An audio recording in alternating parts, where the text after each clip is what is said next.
제가 이렇게 목중고 동문들 앞에 서리라고 해서는 한 번도 상상을 해본 적이 없습니다. 제가 원래 그 호적이 나이가 잘못돼가지고 3살 더 많이 됐어요. 원래 12월 3일생인데 거기다 또 3살 더 많이 됐으니까 중학교 3학년 때 군대 신체검사 통지서를 받았어요. 고등학교 목포고등학교 이제 저희들 면단위 시골에서는 목포고등학교 가려고 그러면은 장학생 정도 돼야 돼요. 제가 그 얘기를 하려고 그런 것은 아니지만은 그래도 목포고등학교는 다 옛날에 시험을 쳐서 했기 때문에 그래서 들어가서 3월달에 3월달에 멀고사를 보는데 보기 전에 신체검사가 왔어요. 그래서 신체검사를 해남에서 받고 그러고 나서 이제 공부를 좀 열심히 했습니다. 했는데 뭐 이제 졸업한 다음에 군대 가겠다 이런 생각을 하고 열심히 했는데 1학년 말 때에 영장이 나왔어요. 그래서 그 테이블 옛날에 시골에 있는 테이블 있지 않습니까? 목포에서 테이블 미약가에 빌려가지고 테이블을 다 다리 빼가지고 제가 사는 건 해남 우수였는데 거기까지 가서 군대를 갈 준비를 전부 다 하고 이렇게 선생님한테 얘기를 하고 가는데 한 4일 있으니까 연기가 됐다고 해요. 그리고 그 테이블이나 책가방이나 다 다시 들고 지금 같으면 뭐 전철도 그런데 그전에는 배 타고 버스 타고 그래가지고 미약가 빌려가지고 와서 산정도까지 가서 거기서 이제 우리 그렇게 갔습니다. 그래서 이제 연기를 했으니까 이제는 졸업할 때까지 했다 그러는데 2학년 때 2번 나오고 3학년 때 1번 나와서 결국 영장을 5번째 받아가지고 3학년 11월 14일 날에 군대를 끌려갔습니다.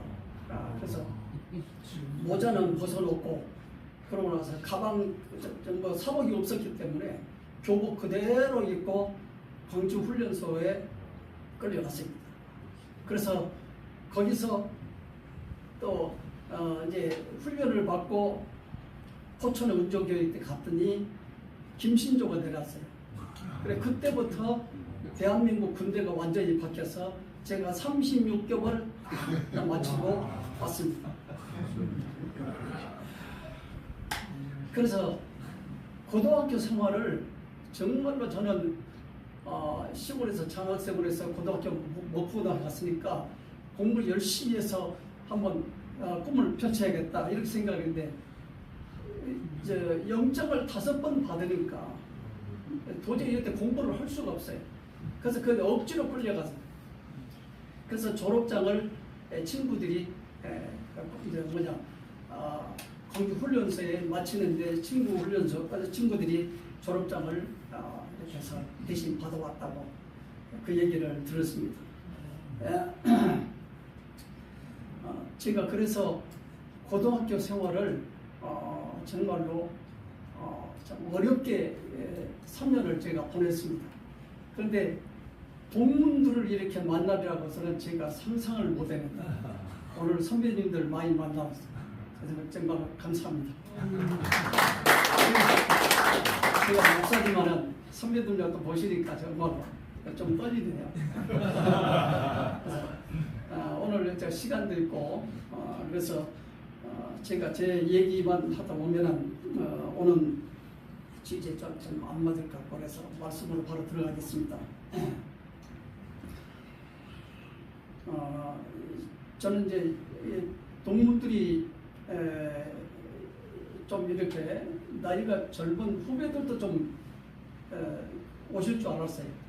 근데 저보다 보니까 대부분 연장되시고 또 특성하신 우리 대선배님께서는 정말로 그렇게 목소리가 제가 감동받았습니다. 예, 찬양의 내용도 정말로 연배답게 참 하나님 나라를 사모하는 그런 마음을 가지고 찬양을 드리고 감동을 많이 받고, 우리 기도해 주신 우리 집사님이라고 그러는데 저보다 더 선배시네요. 나이는 더 젊으신 것 같은데, 제가 코로나 이후로 청력을 잃었어요. 갑자기 야간 쪽에 이제 보청기를 불과 몇 년 전에 해서 제가 일상적으로 이렇게 대화하기는 굉장히 좀 어렵습니다. 지하철, 식당 이런 데서는 전혀 못 알아듣고, 그런데 1대1로 가만히 만나면은 이제 의사소통, 커뮤니케이션을 할 수 있는데, 근데 이제 제가 조금 못 알아듣더라도 이해를 해주시길 바랍니다. 하여튼 감사드리고, 자, 오늘 본문 말씀에 들어가면 시편 1편 1절에서 3절 말씀인데, 신명기 33장에서 모세가 마지막으로 이스라엘 12지파를 하나하나 다 축복하시죠. 축복하고 결론으로 뭐라고 말했습니까? 결론으로 모세가 하는 말이 40년 광야생활을 마치고 모압 평지에서 가나안 땅을 보면서 여리고 맞은편 요단강 건너에서 여리고 맞은편 가나안 땅을 이렇게 보면서 마지막으로 이스라엘 12지파를 다 축복하고 결론으로 하는 말이, 이스라엘이여 너는 행복자로다. 너희는 행복한 사람이로다. 물론 오는 그 40년 동안 과정 속에서 이스라엘이 얼마나 반역하고 얼마나 죄를 지고 허물이 많았습니까? 많은 모세는 이스라엘 백성들을 불러 모아놓고 마지막 한 말이 너희는 이스라엘이여 행복한 사람이로다 이렇게 했습니다. 사실 이스라엘이 430년 전에 노예 생활에서 구원받은 것을 보면은 세상에 그런 역사가 어디 있겠습니까? 정말로 세상이 지구상에서 특이한 구원을 받은 민족 아니겠습니까? 10가지 재앙을 내려서 그 무서운 바로의 권세를 꺾습니다. 그리고 뒤에서 애국 군대가 쫓아오고 앞에서는 홍해가 가로놓여 있는데 어떻게 하겠습니까? 홍해를 육지처럼 건너지 않습니까? 세상에 홍해를, 바다를 육지처럼 건너는 민족이 어디 있었습니까? 만약에 우리가 그 속에, 그 광경 속에 있었다라고 그러면은 우리는 정말로 그 광경을 보고 아주 놀라울 그런 상황입니다. 그리고 이스라엘이 홍해를 건너서 광야를 지나는 동안에 물이 어디 있습니까? 광야에는 물도 없고 먹을 것이 없습니다. 그런데도 불구하고 40년을 지나는 동안에 물이 하나도 없는데도 불구하고 사람들이 다 물을 마셨어요. 사람들뿐만 아니라 거기는 가축들도 많았지 않습니까? 제가 소를 길러보니까 소가 물을 먹는데 사람의 한 50배 이상은 먹은 것 같아요. 어려서부터 소를 여러 번 키웠어요. 그래서 풀을 다 먹이고 그러고 나서 양쪽에 보면은 배가 뻥뻥하게 하기 위해서는 물을 마셔요. 그러면 아버지가 잘했다고 이렇게 칭찬을 했거든요.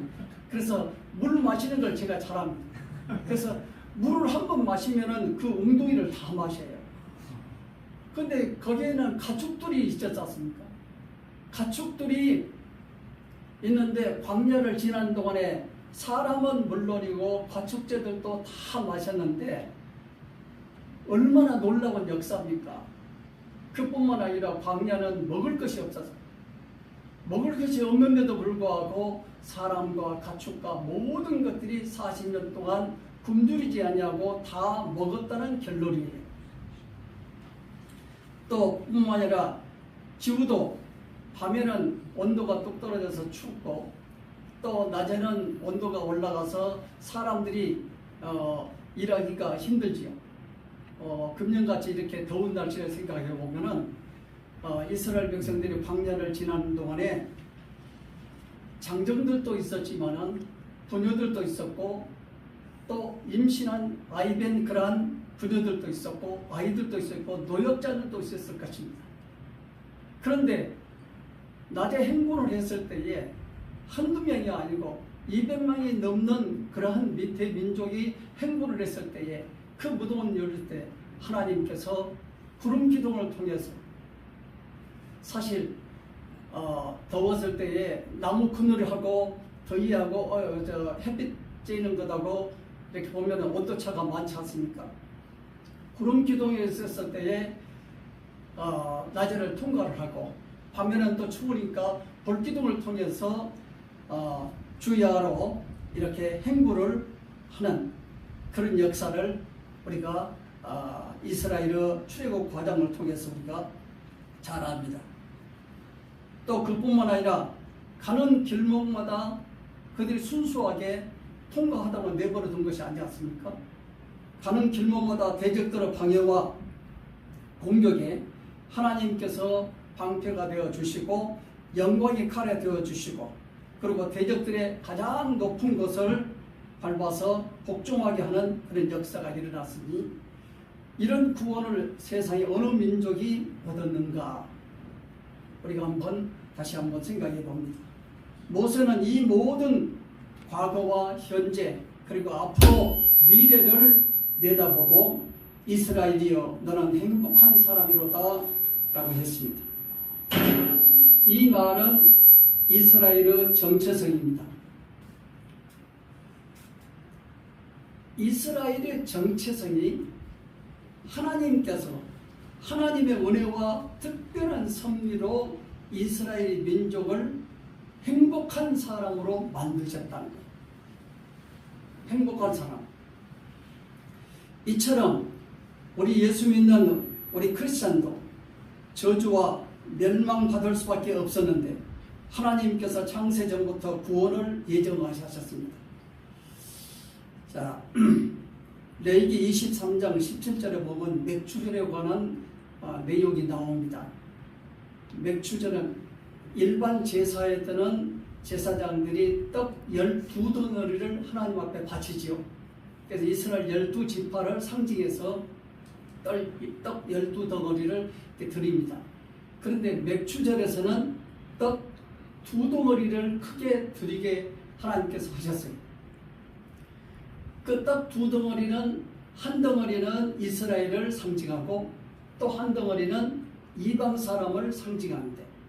그런데 그 떡을 만들 때에 누룩을 하나님께서 넣어서 떡을 만들라고 했어요.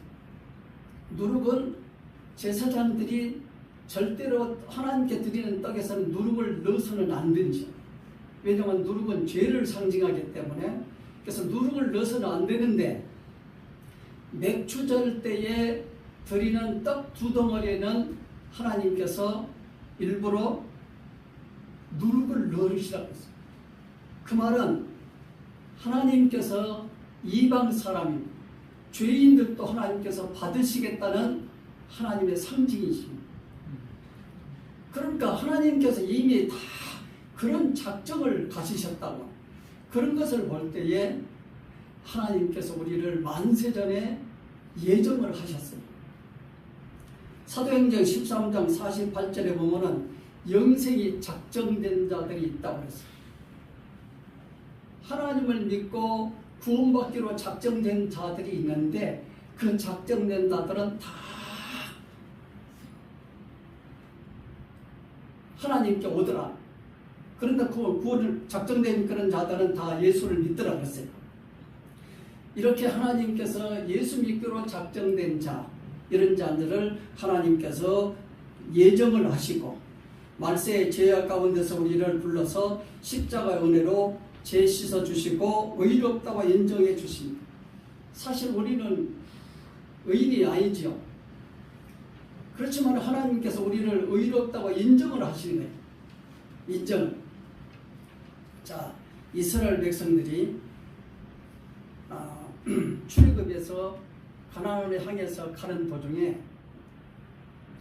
모압 나라에 있는 발락이 히브리 민족이 그 나오는 광경을 보고 깜짝 놀라서 발람이라는 선지자를 초빙을 하지.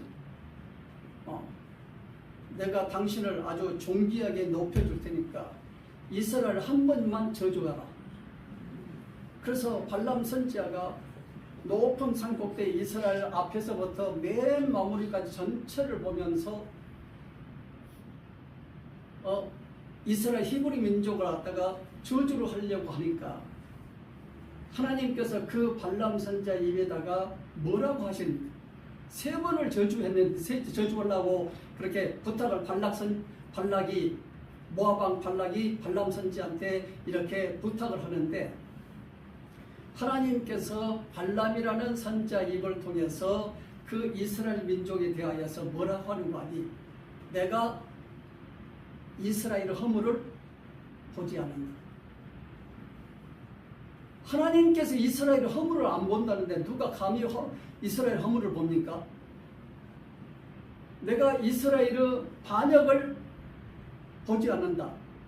이스라엘이 오면서 얼마나 반역이 많고 얼마나 허물이 많았습니까? 그런데도 불구하고 하나님께서 발람이라는 선지자를 통해서 내가 이스라엘의 반역을 보지 않는다. 내가 이스라엘의 허물을 보지 않는다. 우리가 의인이 아니지만은 하나님께서 의롭다고 인정을 하시는데 누가 그것을 아니다라고 할 수 있습니까?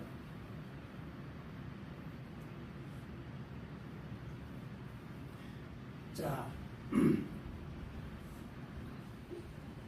이렇게 우리를 의인이 아니지만은 의롭다고 인정을 하시는 justification, 의롭다고 인정해 주시는 하나님이십니다. 또 그뿐만 아니라 자녀를 삼아주셨어요. 우리가 어떻게 하나님 자녀가 됩니까? 그런데 하나님은 자녀를 양자로 삼아주셨어요. 하나님은 자녀를 삼아주셨어요. 또 자녀를 삼아서 먼 훗날에 하나님의 나라에서 천국 시민을 주는데, 시민권을 주셨는데, 천국 시민권은 뿐만 아니라 거기서 왕노릇 한다고 했습니다. 이런 보장을 하나님께서 하셨습니다. 이런 것을 보면은 우리 크리스찬이 얼마나 행복한 존재인가. 아이덴티티. 우리 크리스찬의 정체성이 어느 정도인가. 당시 이스라엘이 정체성이 어느 정도인가 하는 것을 우리가 생각해 보았습니다. 우리가 살고 있는 세상은 광야와 같아서 안전지대가 아닙니다. 마귀의 역사로 험한 세상이지만은 사망의 엄청난 골짜기를 다닐 때도 함께해 주시고 원수 앞에서도 상을 베풀어 주신 주님이 계십니다. 그분이 세상 끝날까지 함께 하시겠다 이렇게 약속하십니다. 우리는 다 질그릇 같은 존재입니다. 나이 먹으면은 눈도 잘 안 보이고 귀도 잘 안 들리고 발걸음도 어두나고 우리가 여러 가지 부족한 것이 많습니다. 나이 먹으면 어쩔 수 없죠. 다 우리는 질그릇 같은 존재입니다. 금방 닿으면 깨질 것 같은 그런 존재.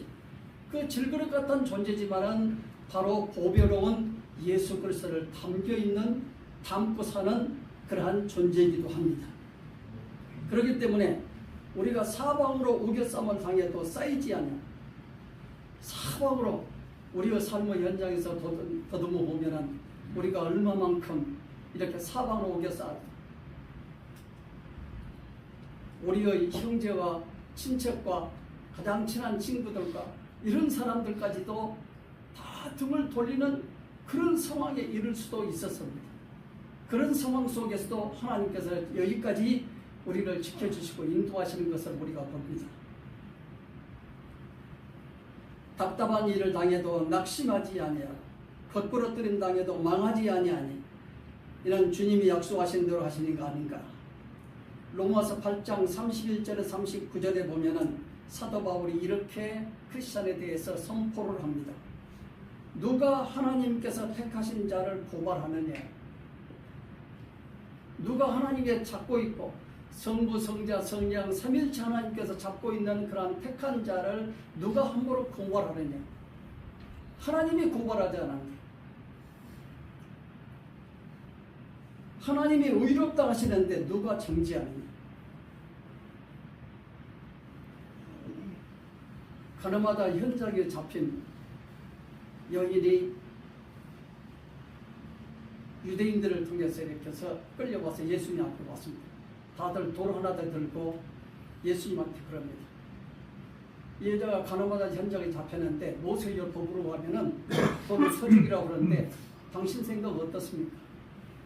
그랬을 때 예수님께서 너희들 중에서 죄 없는 자가 먼저 돌로 치라. 그랬을 때 다 생각해 보니까 죄가 없는 사람 없다는 것을 인식을 하고 너도 나도 한두 사람들이 다 돌을 버리고 갔습니다. 그때 예수님께서 그 여인에게, 앉아있는 여인에게 뭐라 합니까? 나도 너를 정죄하지 않아.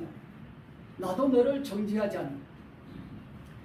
예수님도 정죄하지 않는데 누가 그 여자에게 뭐라 합니까? 이렇게 하나님께서 우리를 정죄하지 않는데, 하나님께서 우리에게 의롭다고 여기시는데 누가 감히 정죄하고 그것을 따지겠습니까?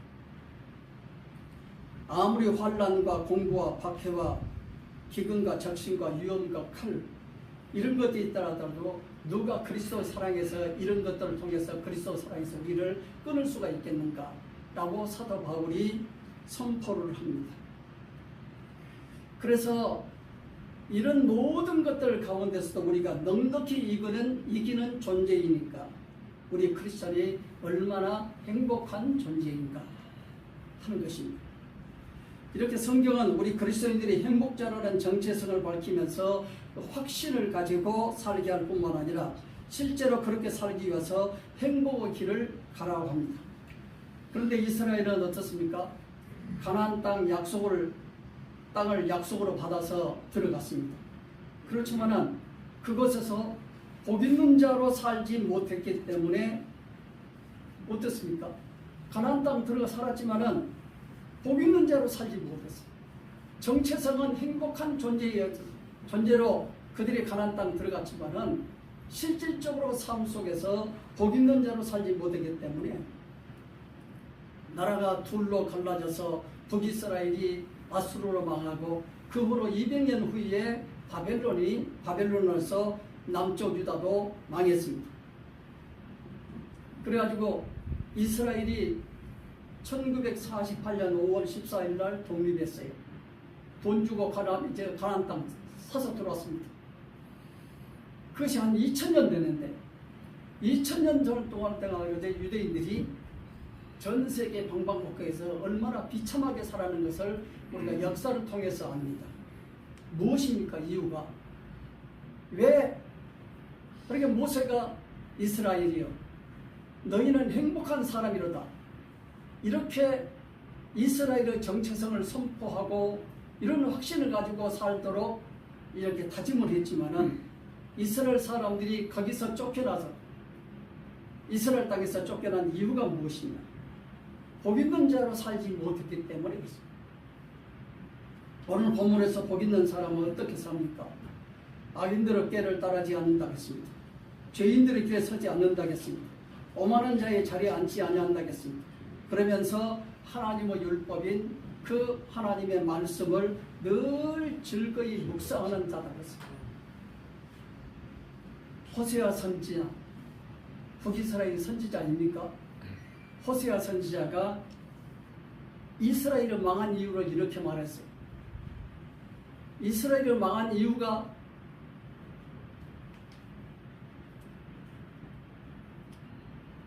하나님에 대한 지식이 없어서 그렇죠. 하나님에 대한 지식은 어떻게 합니까? 하나님의 말씀, 하나님의 율법을 담아야 돼요. 하나님께서 예레미야 선지자에게 뭐라 하십니까? 이스라엘은 밑빠진 독이라고 했습니다. 항아리가 있는데 항아리는 이스라엘 공동체입니다. 거기에다가 물을 부어요. 물은 하나님의 말씀이에요. 그래서 이스라엘 공동체가 하나님의 말씀을 충만히 받아서 살아야 할 텐데, 말씀을 지키며 살아야 할 텐데 밑이 빠졌어요. 그래 밑 빠진 독이 아무리 말씀을 선지자를 통해서 외치고 하나님의 뜻을 선포한다 할지라도 밑 빠진 독이, 그래서 말씀을 담지 못하는 것이 이스라엘의 죄라고 그랬습니다. 그러니까 결국 예레미야 선지자나 호세아나 선지자나 각 선지자 됐어요.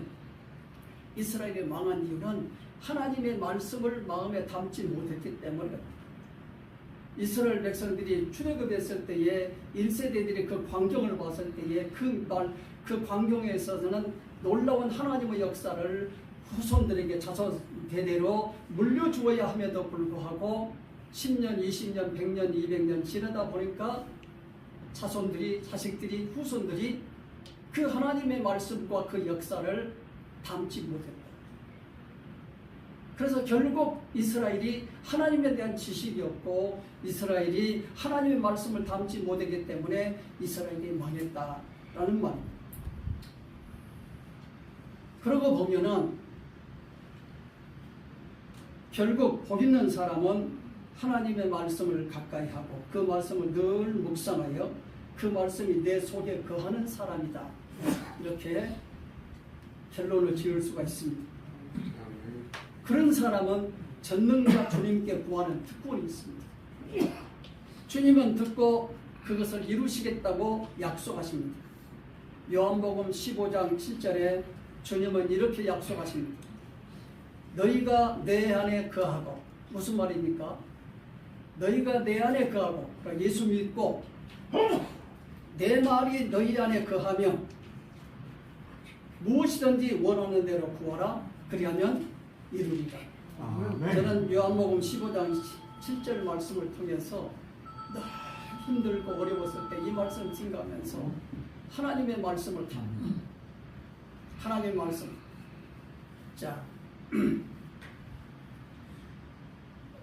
예수님께서 제자들을 먼저 갈릴리 바다 배 타고 건너서 건너편으로 건너가도록 하고 예수님께서는 산에서 기도하시지 않습니까? 제자들이 배 타고 가다가 풍랑을 맞았죠. 그래서 배가 뒤집힐 정도예요. 아주 위험한 상태입니다. 그런데 예수님께서 오셔서 풍랑을 잔잔하게 하십니다. 그래서 제자들이 안전하게 바다를 건너서 건너편으로 갑니다. 이 말씀이에요. 이 말씀이 우리에게 뭘 줍니까? 풍랑은 그 당시 때 로마를 상징합니다. 로마가 예수님이 부활 승천하신 후에 남아있는 제자들과 크리스찬들이, 기독교인들이 로마의 핍박 속에서, 그 환난 속에서, 그 폭풍 속에서 어떻게 사는가? 폭풍 속에 있는 이력 편지, 폭풍에서 흔들리는 그런 유태한 그런 작은 배입니다. 이런 배인데 이런 상황 속에서 이 풍랑을 잠재우고 무사히 목적지에 갈 수 있는 것은 예수님이 오셔야 한다. 예수님이 오셔야 한다. 이게 말씀. 우리가 삶의 현장에서는 풍랑과 같은 그러한 일이 있었을 것입니다. 풍랑과 같은 그러한 가정에 문제가 있습니다.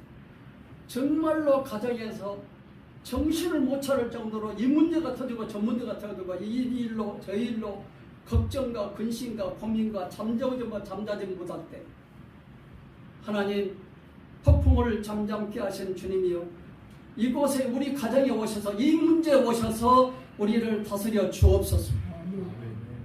이 풍랑을 잠재워 주시옵소서. 말씀이, 이 말씀을 우리가 생각하면서 우리는 우리가 삶의 현장에서 그렇게 기도를 합니다. 주여 도와주소서. 제가 이 문제를 어떻게 합니까? 저는 이 문제를 풀 수도 없고 이 문제를 해결할 수 없고 이 문제를 어떻게 할 수 없는 주님이 오셔야 됩니다. 주님께서 역사하신 말씀을 내가 담고 우리의 삶의 현장에서 믿음의 역사들을 해나가야 할 줄을 믿습니다. 너희가 내 안에 거하고 내 말이 너희 안에 거하면 무엇이든지 원하는 대로 구하라. 그리하면 이루리라. 이런 약속을 하신 예수님이 어떤 분이십니까? 예수님은 사람들의 모든 질병을 고쳤어요. 문둥병, 중풍병, 손이 마르는 병, 혈루증, 기먹은 병, 벙어리병, 맹인 등 절망적인 그런 병들이지. 그런데 절망적인 그런 병들을 예수님께서 말씀 한마디로 완전하게 깨끗하게 치료를 하시지 않습니까? 예수님이 이런 능력이, 우리가 이런 사건들을 통해서 우리가 보면서 예수님의 늘 능력을 생각하고 우리가 삶의 현장에서 이 예수님과 함께 모든 문제들을 풀어나가는 우리의 삶이 되어야 될 줄을 믿습니다. 또한 예수님은 귀신에 사로잡혀 더럽고 흉하게 살고 있는 사람들에게 귀신을 다 쫓아냈습니다. 귀신도 말썽만. 그리고 주님은 바다의 풍랑을 말씀 한마디로 잔잔하시고 보리떡 5개 물고기 2마리 가지고 5,000명을 먹이고도 남게 하는 창조자의 능력 아니고서는 할 수 없는 놀라운 일들입니다. 뿐만 아니라 예수님은 죽음을 이기셨어요. 죽은 나사로 장례까지 지나는 무덤 앞에서 예수님께서 나사로야 나오라. 수족을 통인 채로 나사로가 나오지 않습니까? 야이로의 딸, 회장당 딸을 손을 붙들면서 소녀야 일어나라 달리다고 말씀 한마디니까 죽었는데 살아나지 않습니까? 과부의 아들이 나인성 과부의 아들이 아들 안에 믿고 살았는데 과부의 아들이 죽으니까 그 성 안에 있는 그러한 사람들이 다 불쌍히 여깁니다. 죽은 청년을 메고 동네 장례 행렬 속에서 예수님을 만납니다. 예수님께서 손을 대시니 장례 행렬이 멈춥니다. 예수님께서 뭐라고 하십니까? 청년아 일어나라. 도대체 이분이 누구신데 청년아 일어난다 해서 죽은 청년이 장례진으로 가기 위한 그 청년이 일어납니다. 이런 복음이 쓰여질 당시에 로마의 무서운 그러한 시절 속에서 이 복음이 쓰여졌습니다. 로마가 아무리 무섭다 할지라도 이런 예수님과 비교가 되느냐? 그러니까 이 세상이 아무리 험한 세상이라 할지라도 이런 예수님을 마음에 담고 우리가 살아가자. 자, 이것이 바로 예수님을 믿을 만한 그러한 근거가 아니겠습니까? 이런 주님의 말씀을 내 삶에 담고 그리고 이런 전능하신 주님께 우리의 모든 사정과 형편을 구하고 그래서 여기 모인 우리 모든 목중고 신우 회원들 모두 다 복 있는 사람으로 살아서 행복하신 삶을 이루시기를 주의 이름으로 축원합니다. 아멘. 기도하겠습니다. 하나님 아버지, 이루 말할 수 없는 구원의 은총을 입은 저희들이 얼마나 행복한 존재인지 감사하옵니다. 이 정체성을 잊지 않고 주의 말씀으로 세상의 모든 악한 것들을 물리치고 모든 험한 시련들을 극복하고 이겨내고 승리하는 이것 모든 목중고 신우회원들이 되게 하여 주시옵소서. 우리의 능력이 되신 예수 그리스도 이름으로 기도하옵나이다. 아멘.